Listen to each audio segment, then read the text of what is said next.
ሰላም ጤና ይስጥልን የኢንሳይትስ ሚዲያ ቤተሰቦች እንደምናላችሁ። የዕለቱን አጫጭር መረጃዎች ይዘናል። አብራችሁን ቆዩ። ህወሓት ተቃዋሚ ነፃነቴን ጠብቄ ከጊዜያዊ አስተዳደሩ ጋር ተደጋግፌ በጋራ እሰራለሁ ሲል ገለጸ። የጊዜያዊ አስተዳደሩ ተልእኮዎችን ለማስፈጸም በሚደረገው እንቅስቃሴ ህወሓት እንደ የጊዜያዊ አስተዳደሩ አካል በመሆን ተቃዋሚ ነፃነቱን ጠብቆ ተደጋግፎ በጋራ ይሰራል ሲሉ ሊቀመንበሩ ዶክተር ደብረጽዮን ገብረ ሚካኤል ገለጹ።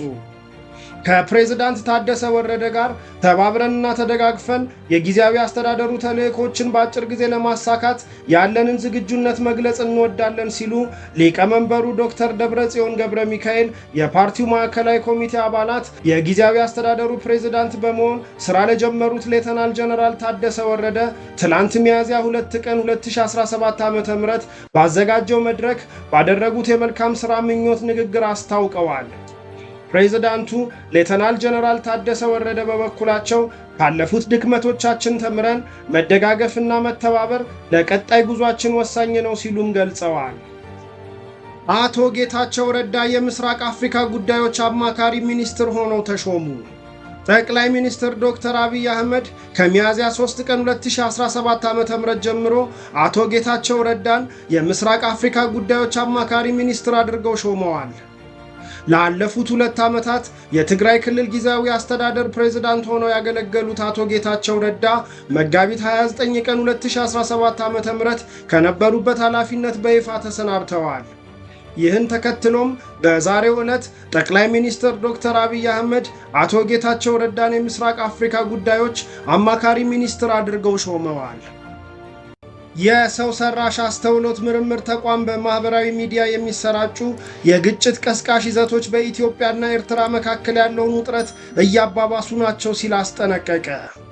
በፍትሃዊና ማህበረሰብ ተኮር ሰው ሰራሽ አስተውሎት ወይም ኤአይ ልማት ላይ ትኩረቱን አርቲፊሻል ኢንተለጀንስ ሪሰርች ኢንስቲትዩት DAIR የማህበራዊ ሚዲያ መድረኮች በኢትዮጵያና ኤርትራ መካከል ዳግም ጦርነት እንዲቀሰቀስ የሚያነሳሱ ይዘቶችን እያሰራጩ ይገኛሉ ሲል አስጠንቅቋል። በቲክቶክ ኤክስ ወይም የቀድሞ ትዊተር እና ዩቲዩብ ላይ ግጭት ቀስቃሽ የሆኑ ግልጽ ጥሪዎች በከፍተኛ ደረጃ እየተደረጉ ናቸው ያለው ኢንስቲትዩቱ እነዚህ ኩባንያዎች ምንም አይነት እርምጃ ሲወስዱ አይታዩም ሲል ኮንኗል። እንደ ተቋሙ ገለጻ የኢትዮጵያና የኤርትራ መንግስታት ደጋፊዎችም ሆኑ ተቃዋሚዎች ለወራት እርስ በእርሳቸው ሲከራከሩ፣ ተዋጊዎቹን ለመመልመል ሲያበረታቱና ጠላት ያላቸውን ቡድኖች ሲያጣጥሉ ቆይተዋል።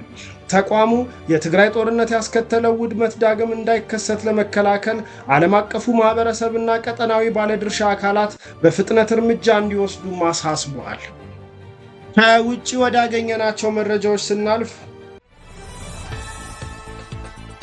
የቡርኪና ፋሶ የሽግግር ፕሬዝዳንት ኢብራሂም ትራኦሬ ዓለምን ያስደመመ የንግድ ውሳኔ አሳልፈዋል። የቡርኪና ፋሶ የሽግግር ፕሬዝዳንት ትራኦሬ ቡርኪና ፋሶ ከቀረጥ ነፃ የሆነ የንግድ እንቅስቃሴ እንዲኖራት ውሳኔ አሳልፈዋል። ህዝቤ በምዕራቡ ዓለም ኮሎኒያሊዝም እጅ ለረጅም ጊዜ ተሰቃይቷል ያሉት ፕሬዝዳንት ኢብራሂም ትራኦሬ አሁን በቡርኪና ፋሶ ቀረጥ የሚባል ነገር አይኖርም ብለዋል። ይህ ውሳኔያቸው ቡርኪና ፋሶን ከዓለም ሀገራት ከቀረጥ ነፃ በመሆን የመጀመሪያው ሀገር አድርጓታል።